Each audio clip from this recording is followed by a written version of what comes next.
Good morning, students. In the operating system lecture series, today we will discuss directory structure and access methods.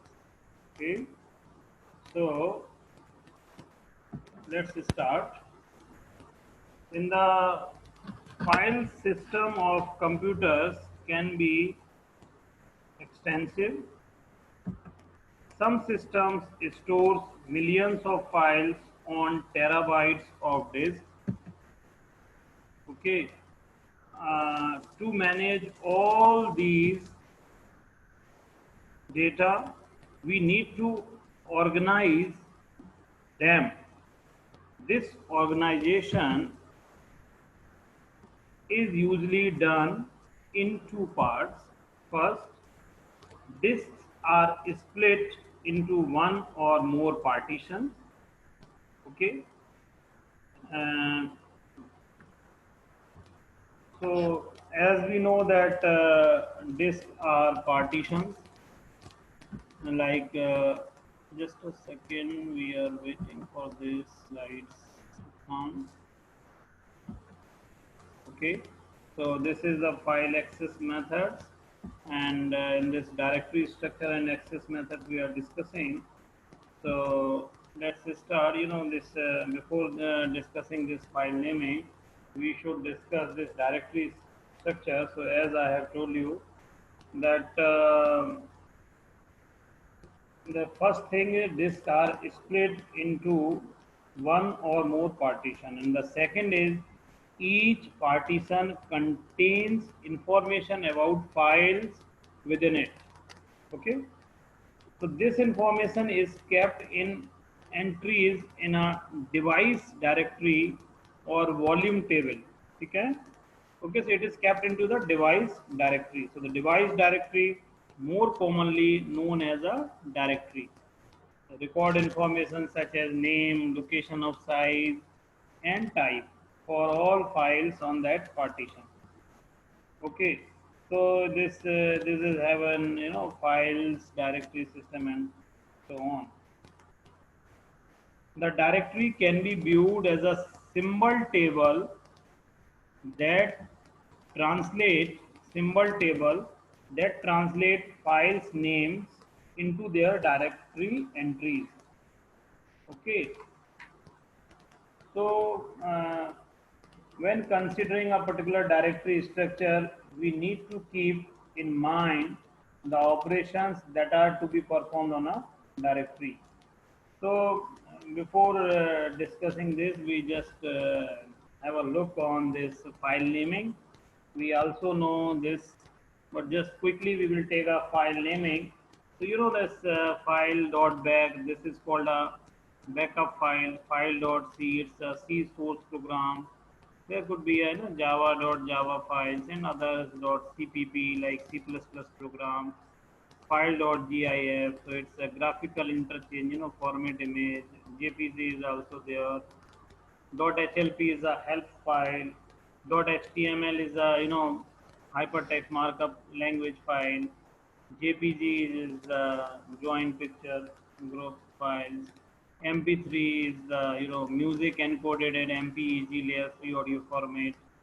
MPG file.o, that is the object file, compiler output not yet linked. PDF, PDF is portable document format. Portable document format file. PS is the PostScript file. .tex input for the text formatting program. TXT is the general text file. ZIP is the compressed file, and like other .tar file, and all these files are there. Okay, so let's okay. So when we are keeping when keeping directory structure in mind, the operations that are to be performed on a directory, these are the file structures are there directory. So in there are operations also in this file structure. You can see that when one is the byte structure is there, record is there in the C part. Directory structure will be there. So in this, as you see that let's say ant, fox, and pig, these three are directory. In the ant directories are having some files, that is cat, cow, dog.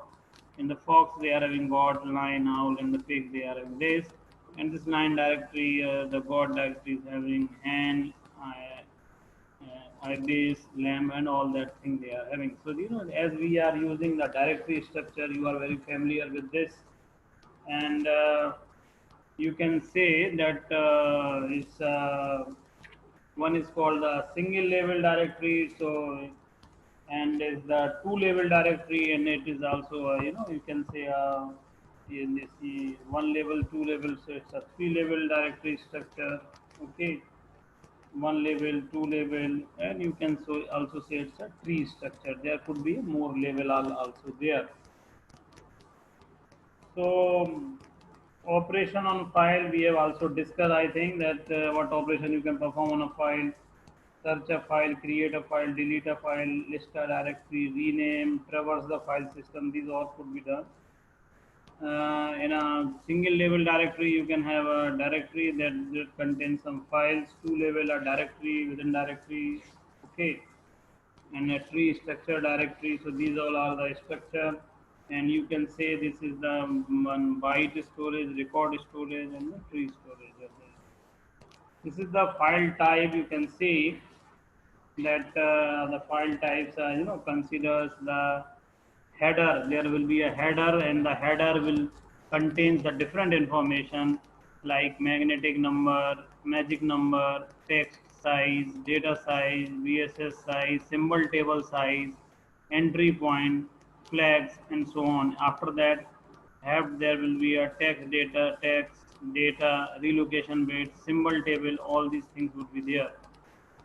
And in this header, you can say the header, that point to the module name, data, owner, protection size, and this is the object module. Again, you can see the header, object module, header, object module. So in this way, the file systems are there. These are file types, how they are mentioned. Now, we will discuss the access method. Okay, in this access method, files stores information, that is okay.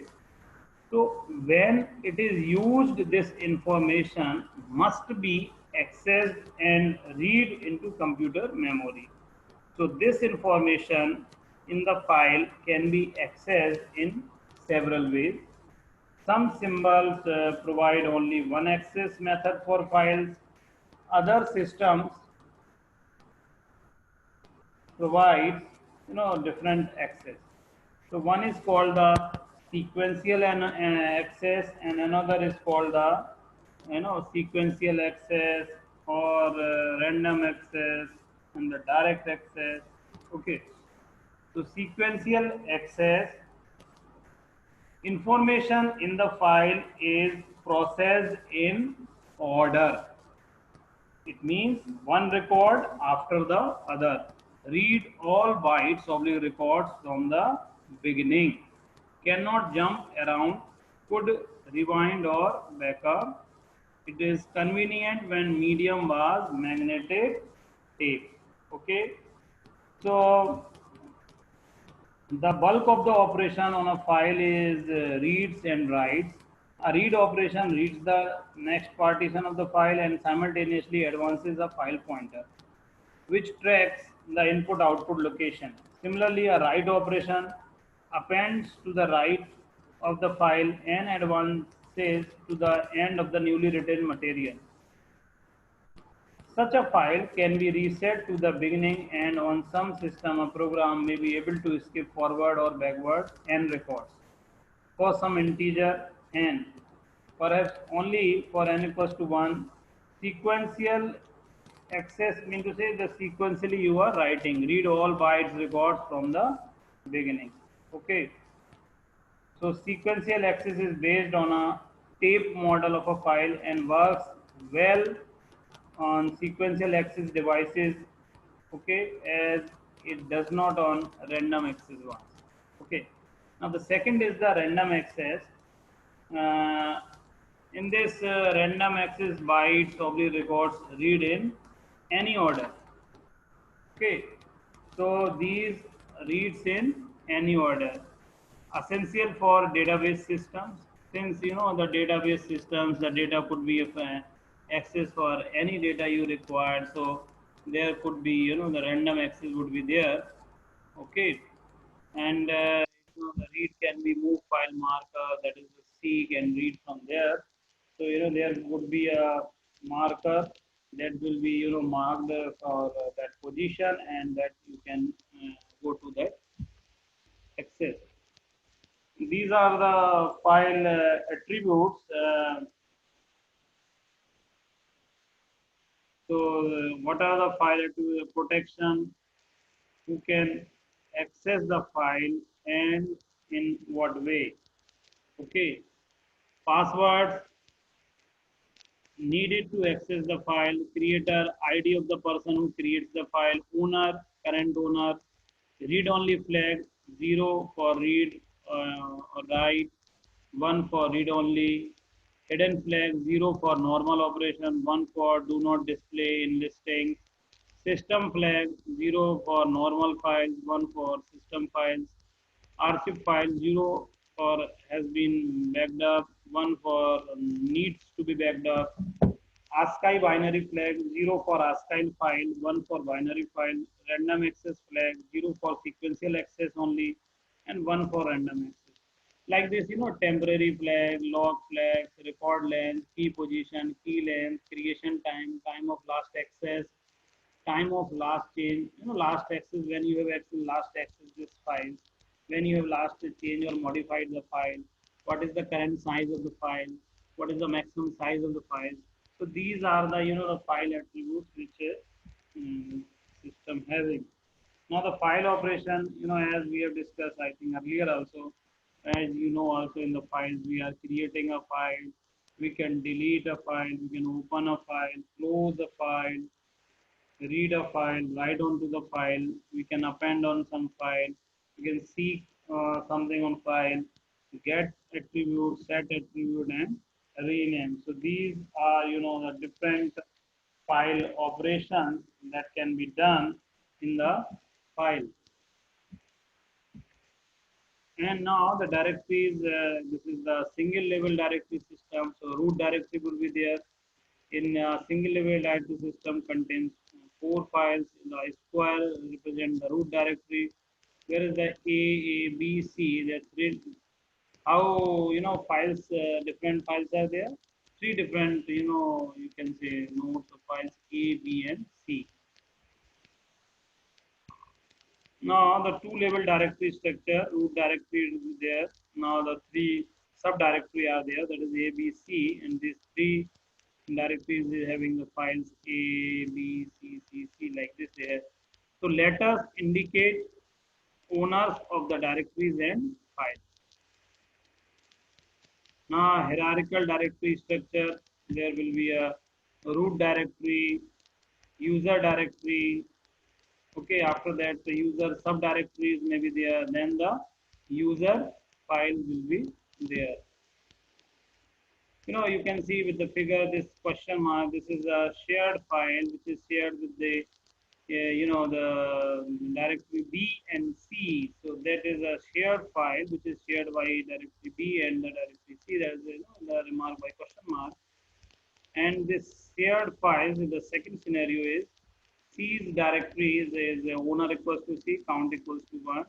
And the B's directory, the owner equals to C and count equals to 2. And B's directory, when owner equals to C and count equals to 1. So the figure A is situation prior to linking the two directories B and C. The figure B is after the link is created, mean to say the linking is created between the directory B and C. And the third one is after the original owner removes the files. Okay, so that is the removes the files, so owner equals to C, now the count equals to again 1. So this is all about the files, shared files, and this access structure and the file directory structures of the file. So Here I will stop. Thank you. In the next topic, we will discuss protection and access rights. So, thank you, students. Here I will stop.